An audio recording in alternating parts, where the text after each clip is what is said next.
Aloha, aloha keakua. My name is Eric. I'm the pastor for Waioli Huia Church, and this is our devotion from yesterday. Let's unpack this. We're actually in Matthew chapter 2, perfect for the season, and this is our before Christmas talk.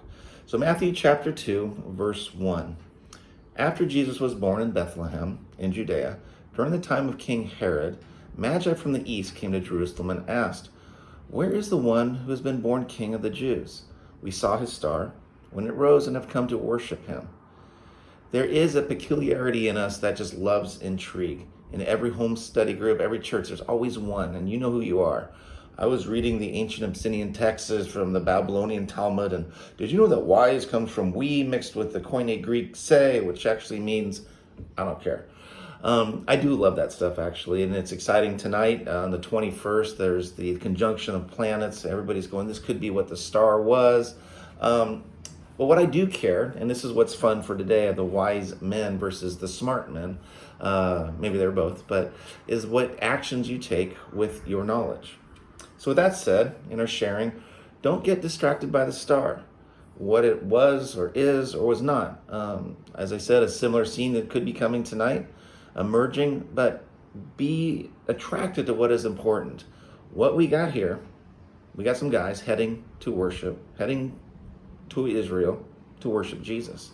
So in our tradition, we have three richly dressed kings actually on camels. We have the nativity set in our church too, and they're looking on Jesus in a manger. One's kneeling, one's standing. They have different names that were added in traditions, or they're dressed impeccably.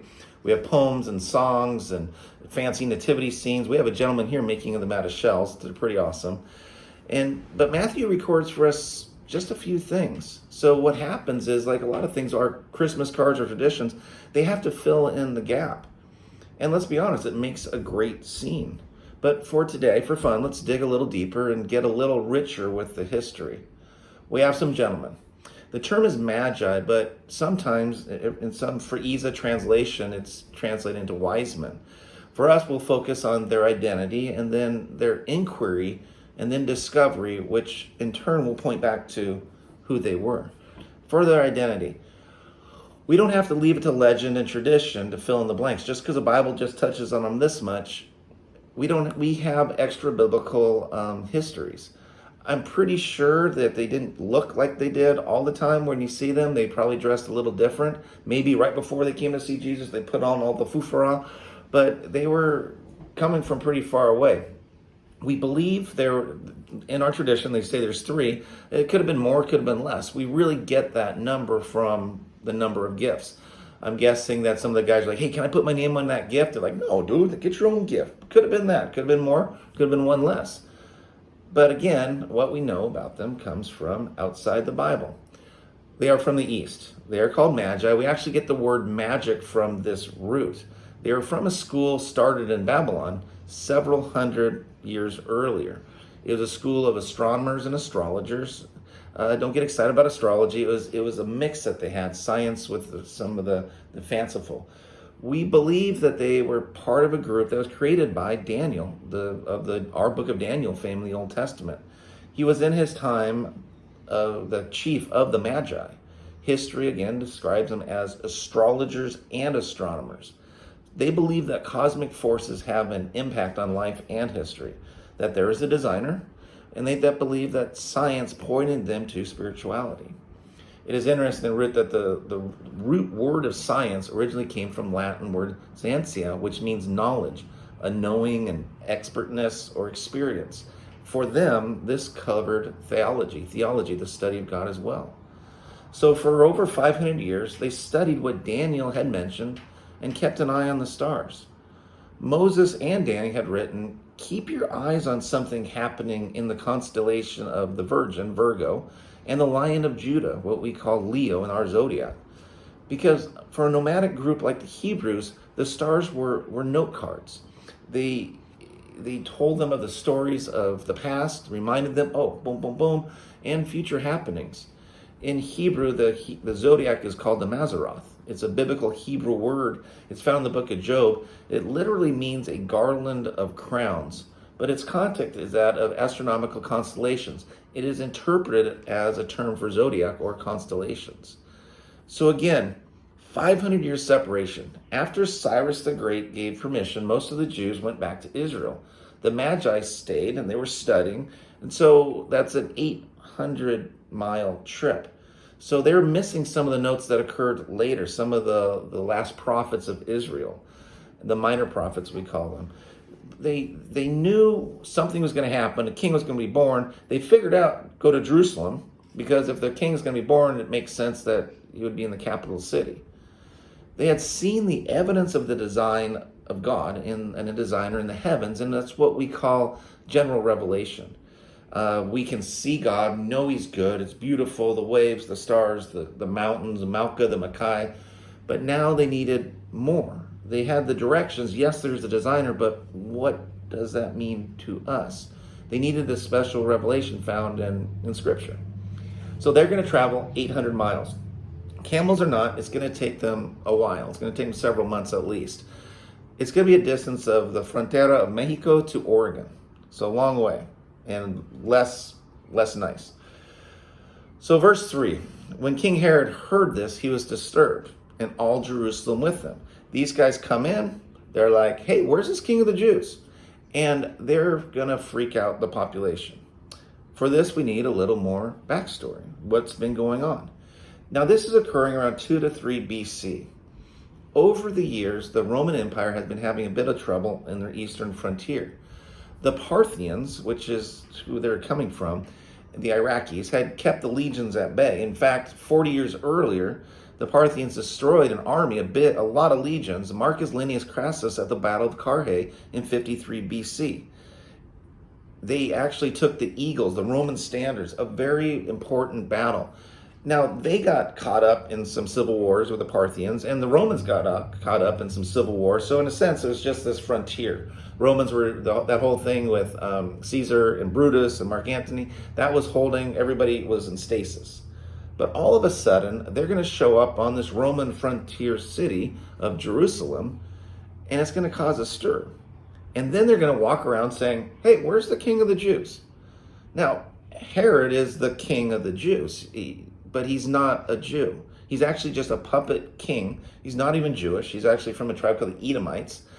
He's a totally different ethnicity. He loved to build things. They call him Herod the Great.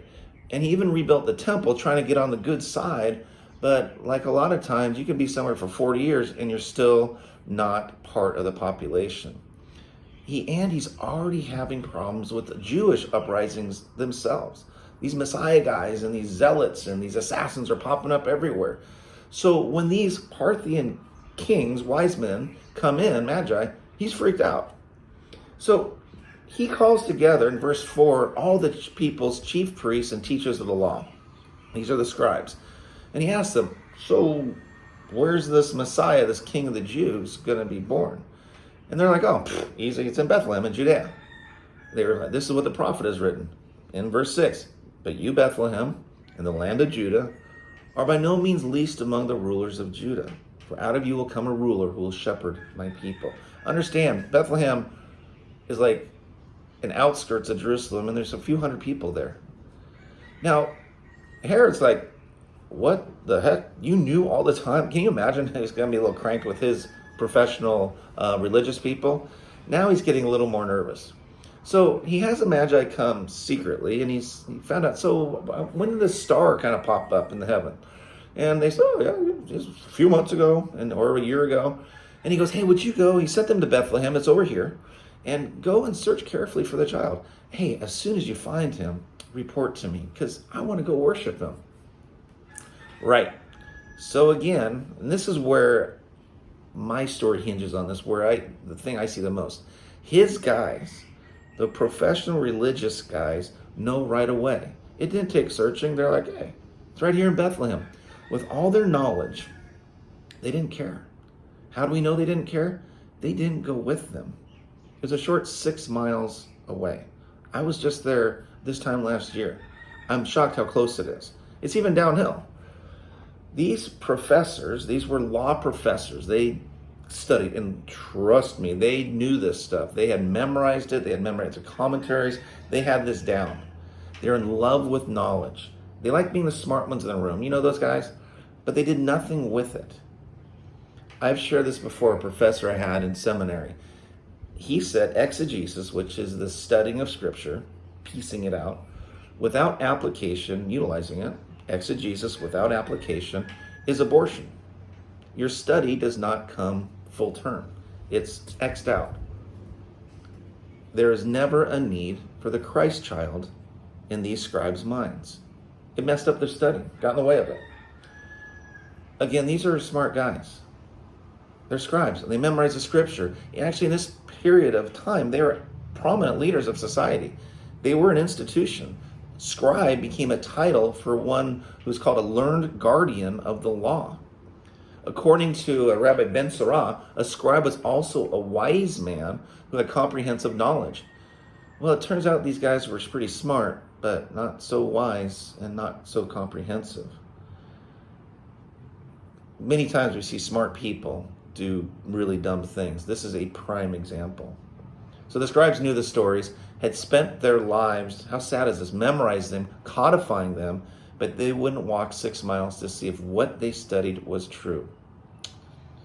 You know, seminary, some of you knew the Christian world, is graduate school for pastors. And many times seminary has been called cemetery. And they say it could be the death of your spirituality. Sometimes those who know the most actually do the least. Sometimes something is lost. The problem is a lot of times when some pastors graduate, they should take a breather for a while. But they don't know what else to do. They're smart, but unwise. And they love the position more than the relationship. And we wonder why churches die. Verse 9, after they had heard the king, they went on their way. These are the Magi. And the star they had seen when it rose went ahead of them until it stopped over the place where the child was. When they saw the star, they were overjoyed. So now, this star, remember we said not focus on the star, we're going to focus back on the star. This is different. So maybe there's a star, general revelation in the heaven. Awesome. But this isn't the one. This is different. This is moving. It's actually going over a house. Last time I looked, that's pretty far up there. This is something special. From a general revelation to special. They're excited. We cannot dismiss this awesome miracle. It's like God saying, hey, this is cool up here. This is cool here too. The big and the small. On coming to the house, they saw the child with his mother Mary. They bowed down and worshiped him. These were not guys that were polytheistic. This was a one God theistic group. Even before Daniel, this is what they were. So they are enthralled. And they opened their treasures. They presented him with gifts of gold, frankincense, and myrrh. So 3 points. They're no longer in a manger. Some time had passed and, they found a house. It's not like they're going to sit there in that nasty thing forever. Maybe the innkeeper felt bad and said, hey, I can rent your house. Joseph is like, hey, let's just hang here for a while until Mary, you're feeling good. We don't know. It is his hometown. So he's still there. Point 2, we don't hear about Joseph. Poor stepdad Joseph. There's no mention again. So here's a nod to stepfathers everywhere. Good job. We get no respect. Number 3, these are amazing gifts. They were traditional gifts given to a king. It would be gold, representing his kingship. Frankincense, it's a symbol of a priestly role. And myrrh, which is a prefiguring of his death and embalming. They're going to put 120 pounds of that when they wrap him up after he died. And we'll focus on these again. So verse 12. Having been warned in a dream not to go back to Herod, they returned to their country by another route. Thank goodness, we're out of here. Now, Herod's going to let some time go by. He's going to go berserk. He's actually going to send soldiers to kill all the male babies under 2. Now, this is only talked about in the Bible. And so sometimes people are like, oh, Herod wouldn't do such a thing. This wouldn't even be a blip on the radar. There's only a few hundred people in this town. There's probably only a few babies, male babies especially. And it actually makes sense in who Herod turned out to be towards the end of his life. His reign of terror in the last years of his life and the number of infants in Bethlehem that would have been killed wouldn't have been too insignificant. This guy actually killed his 3 kids, his own kids. And Josephus, who's where we get a lot of this information, would not be aware of every pretty mean incident that Herod did. It's not a far grasp. So back to our Magi, they're zipping back to Babylon. And here's a great poem. We'll finish up in a little bit with this. They laughed behind their hands. This is by Peter Stock. They laughed behind their hands when we set off. Our camels loaded. What will it be? A king, a child, a what? We headed westward with anticipation and gifts. The omen was clear, shining in the sky, our compass and guide. All of our studies seemed true, but what if we found no child, no king? Could we return? Our reputation's a joke. But something was felt by all of us as we traveled the long miles west. We found a king in Jerusalem, too old, too mean, too unwise. We vowed not to return that way. We stargazed on and came to a man, woman, and child. No pretensions, humble, joy-filled, poor, but alive. Then we knew, we were sure the child king Messiah was found. We could return home with stories, with hope, and our reputations. Their identity was of learned men. Their inquiry speaks volumes because it showed that they were still students and interested to see if their studies were true, and their discovery changed their lives. To finish, as I shared, I couldn't get over the difference in the two groups of men. To sit in a cave and study, meditate on God is awesome for a season. We all need it. But now, what are you going to do with those spiritual muscles? Do we step over the orphan to get into the library? It is similar to training in a gym and then walking outside and not helping a lady push her broken car. It might mess up my gym clothes. I can't help you. I might pull a hamstring. To not use your physical or spiritual muscles is a shame. Our one goal is to worship God.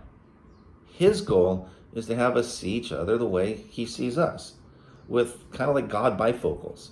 Love for him in one lens, compassion in the other. We have heard that Jesus is the reason for the season. We love saying that. But the seasoning is us. We are called to be salt to our generation. And we have choices to discover, as the Magi did, to not come full term as the scribes, or to utterly despise him as Herod. So as we come to Christ Mass, our day of remembrance, the day he shed his God jacket and became human with all his frailty, all of it, all the humanness, let us be wise in our choices. Let us be wise in his sight. God bless you. Have a great couple days until Christmas Eve. And I hope wherever you are, you just have a wonderful, wonderful day of remembrance. God bless you. Aloha kia kua.